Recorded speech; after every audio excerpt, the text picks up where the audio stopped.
There are 3 ingredients on the shelf in front of you right now: a bar of soap, a box of washing soda, a box of borax. They cost less than $12 combined, and together they will wash somewhere between 100 and 150 loads of laundry. That works out to about 12 cents a load. The bottle of commercial detergent sitting next to your machine right now costs you somewhere between 50 cents and $1 every time you press start. And the strange part is not that the cheaper method exists. The strange part is that your great-grandmother used it every Monday of her life, and nobody told you. By the time you finish listening to this, you will know the exact recipe, the one cheap addition that most internet copies leave out, where this method works beautifully and where it genuinely does not, and the real reason it disappeared from American kitchens. That reason is not what the thumbnail suggests. It is more interesting than a conspiracy. And it is more useful to you, because once you understand it, you will know exactly when to use the 12-cent version and when to reach for the bottle. Let us start with the recipe itself, because you came here for it, and you should have it. 1 bar of laundry soap, grated fine on a box grater. The old standard was a heavy-duty bar made with tallow and lye. What you find today in the laundry aisle is a reformulated version that contains some synthetic surfactants, but it still works for this purpose. Grate the whole bar. You will end up with a pile of fine shavings that looks like shredded cheese, pale amber in color, and your kitchen will smell like your grandmother's laundry room if you are old enough to remember what that smelled like. 1 cup of washing soda, that is sodium carbonate, not baking soda, which is sodium bicarbonate. Different compound, different pH, different job.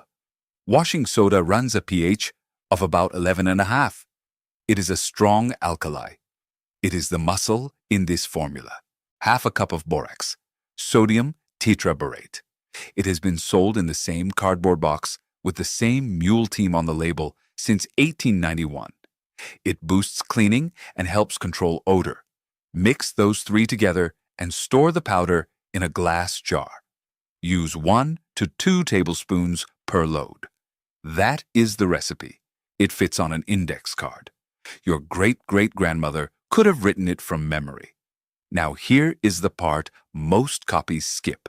If you search for this recipe online, you will find hundreds of versions on blogs and social media. Most of them give you the 3 ingredients I just named and stop there. And for a percentage of you, that will work fine. Your clothes will come out clean, they will smell like nothing, and you will wonder what you have been paying for all these years. But for the rest of you, within a month, you will notice something wrong. Your darks will look dull. Your whites will go gray. Your towels will feel stiff, and you will blame the recipe. The recipe is not the problem. Your water is.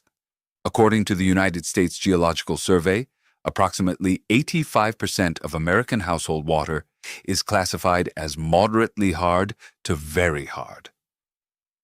Hard water means calcium and magnesium ions dissolved in the supply. When soap meets those minerals, it forms an insoluble residue. That residue is what you know as soap scum on your shower door, but it also deposits on fabric. It is invisible at first. Then it accumulates. Then your clothes feel like cardboard, and your whites look like they have been washed in dishwater. This is the piece that separates the recipe that works from the recipe that disappoints. And it is the same piece that explains why this method disappeared in the first place. But we will get to that. The fix is the washing soda, used not just as a cleaning ingredient, but deliberately as a water softener. If you have hard water, dissolve 2 tablespoons of washing soda in your wash water before you add the laundry soap. Give it a minute. The sodium carbonate binds with the calcium and magnesium ions and pulls them out of solution. Now, your soap can do its job without forming scum. Some old laundry traditions added the washing soda separately for exactly this reason. They were not measuring by feel. They were practicing applied chemistry at the kitchen sink, and they understood what was happening even if they did not use those words. The second addition that dramatically improves performance is an oxygen-based bleach, sodium percarbonate. You can buy it as a generic powder. When it dissolves in water, it releases hydrogen peroxide, which lifts stains and whitens fabric without the harshness of chlorine bleach. Add a tablespoon or two to your batch. This is the ingredient that takes the recipe from adequate to genuinely effective, particularly on whites and light colors. Most online versions omit it. Without it, the recipe cleans but does not brighten, and after a few weeks, you start to think something is missing. Something is. That is the recipe. It costs about 12 cents a load. A single batch lasts a couple of months for a small household, and a doubled or tripled batch pushes you well toward a full year depending on volume. You can make it in 15 minutes on a Sunday afternoon, store it in a jar on a shelf, and not think about detergent again for a long time. Now let me tell you something that might surprise you, because it surprised me. This recipe was never a secret. It was never Amish, and it was never erased. Catherine Beecher wrote in her treatise on domestic economy in 1841 that every family should understand the process of making soap, as the materials were always at hand wherever there was a fireplace and a supply of fat. Sarah Hale, who edited one of the most widely read women's magazines of the 1860s, recommended washing soda dissolved in wash water to make the soap more effective and save both time and labor. Fanny Farmer's Boston Cooking School cookbook from 1896, which was in millions of American kitchens, contained equivalent formulations. This was not secret knowledge. This was what keeping house meant. The Amish preserved it, and that part of the story is true. Old Order Amish communities, descended from Swiss-German Anabaptist families, who began arriving in Pennsylvania in the 1730s, maintained pre-industrial domestic practices as part of their community rules governing technology adoption. Donald Craybill, who spent decades studying Amish society at the Young Center for Anabaptist Studies, described their technology decisions not as anti-modern rejection, but as selective modernization, guided by community discernment about what strengthens or weakens communal bonds. Soap making from animal fat and lye remained a living practice in some of those communities. But here is what needs saying, honestly. The Amish did not invent this recipe. They continued it. So did millions of other rural and economically marginal American households well into the 1970s. Your grandmother, if she was born before 1930, almost certainly used some version of it. She did not call it prepping. She did not call it Amish.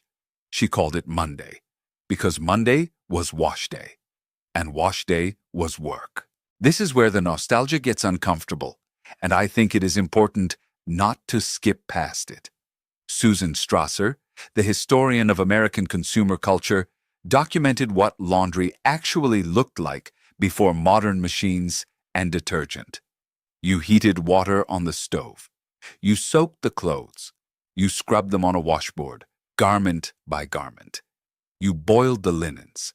You wrung them out by hand, or fed them through a mechanical wringer that regularly caught and injured fingers and hands. You rinsed in multiple cycles of clean water, hauled and heated. You hung everything to dry. Then you ironed every piece with a sad iron heated on the stove. Average time, 8 to 12 hours, every week. The washing machine did not steal your grandmother's knowledge. It gave her Monday back. That matters, because the story of why homemade laundry soap disappeared is not a conspiracy. It is more interesting than that.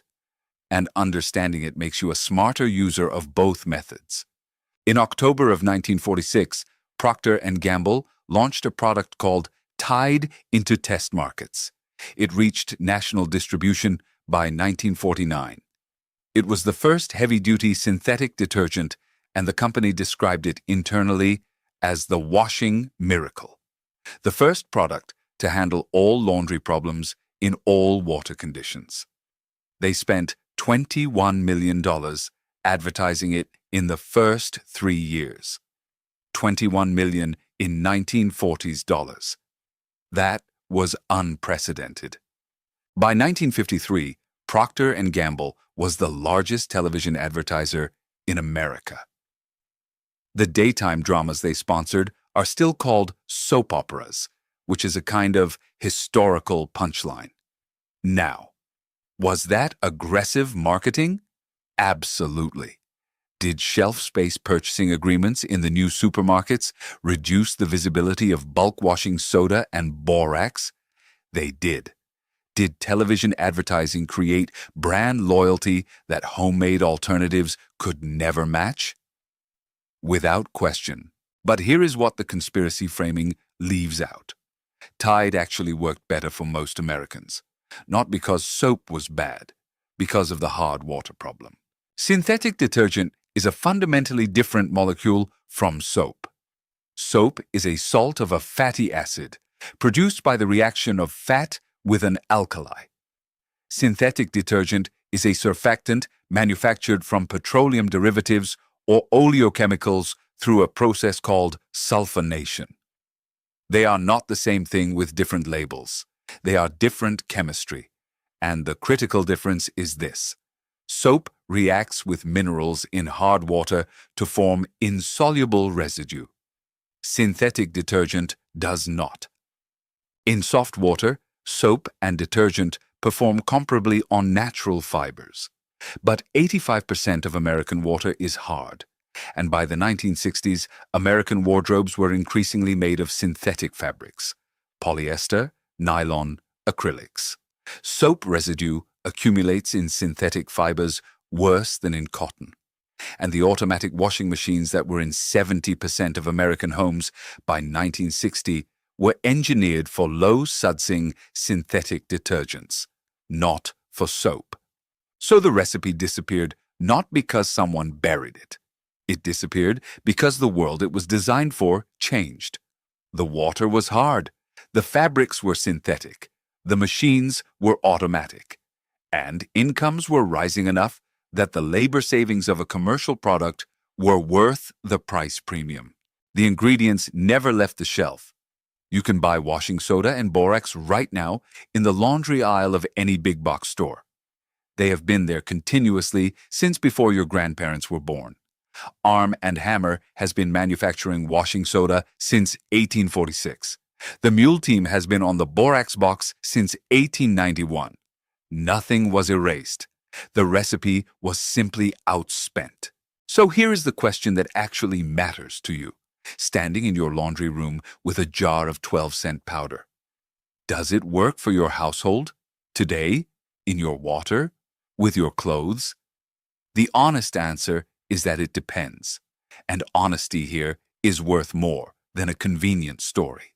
Where homemade laundry soap works well: natural fiber fabrics, cotton and linen, especially in soft water or with a water softener installed. Lightly to moderately soiled everyday clothing. Cold water washing. Households where the wardrobe skews toward cotton, wool, and natural blends. Where it does not perform as well as modern synthetic detergent, hard water without a softener, synthetic fabrics that trap soap residue in their fibers, heavily soiled or greasy workwear, high-efficiency machines designed specifically for low-sudsing detergent, and stain removal on protein-based stains like blood or grass. Modern enzyme-based detergents contain protease, amylase, and lipase, enzymes that break down proteins and fats at the molecular level. Homemade soap has no enzymatic action. It cannot do what enzymes do. That does not make the recipe useless. It makes it specific, and specific is more useful than magic. If you have a water softener, this recipe will handle your everyday cotton loads as well as anything in a bottle. If you have naturally soft water, and some of you do, you are in an even better position. If you have hard water and no softener, the washing soda pretreatment I described earlier will help significantly. But you will want to keep a commercial detergent on hand for your synthetics and your tough stains. That is not defeat. That is knowing your tools.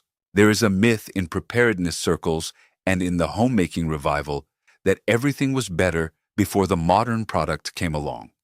Sometimes that is true. Often it is survivorship bias dressed up as wisdom.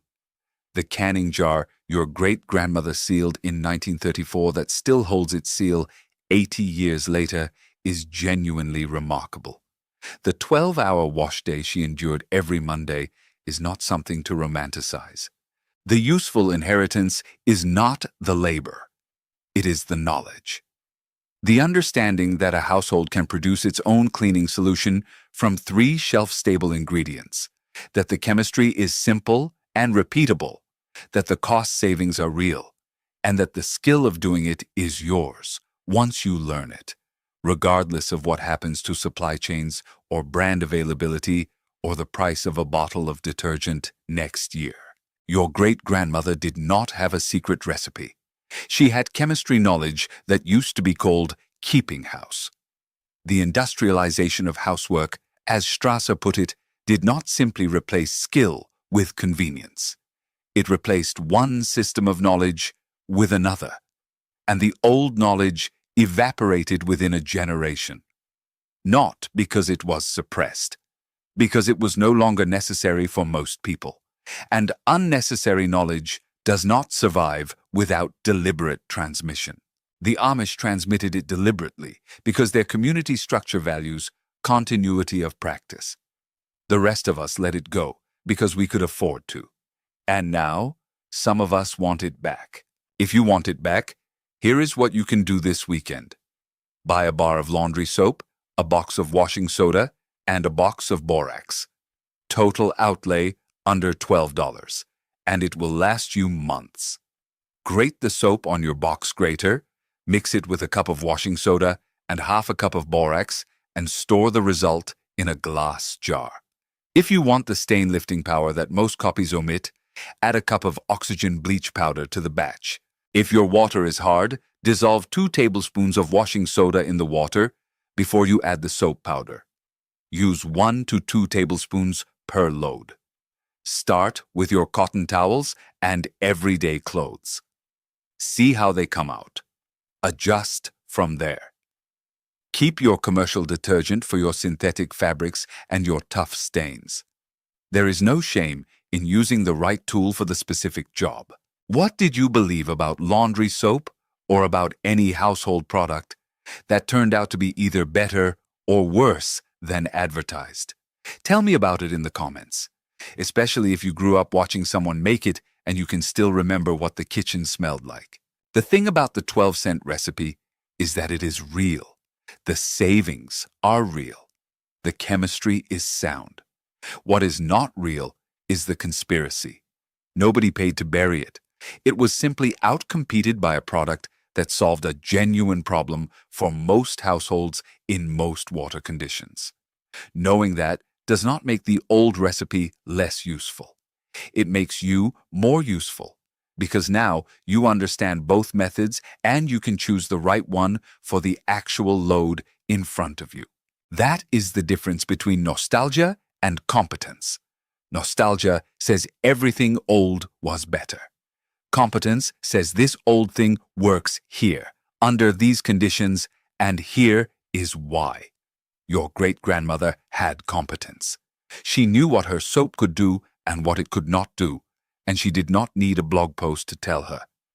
She had her mother standing in the kitchen beside her, showing her how the washing soda softened the water before the soap went in. That woman is not standing in your kitchen, but the knowledge is still sitting on the shelf at the store, in the same boxes, in the same aisle, waiting for you to pick it up. Preparedness is not a costume. It is a competence. And this one costs 12 cents a load. Subscribe if you would rather have the skill than the stuff.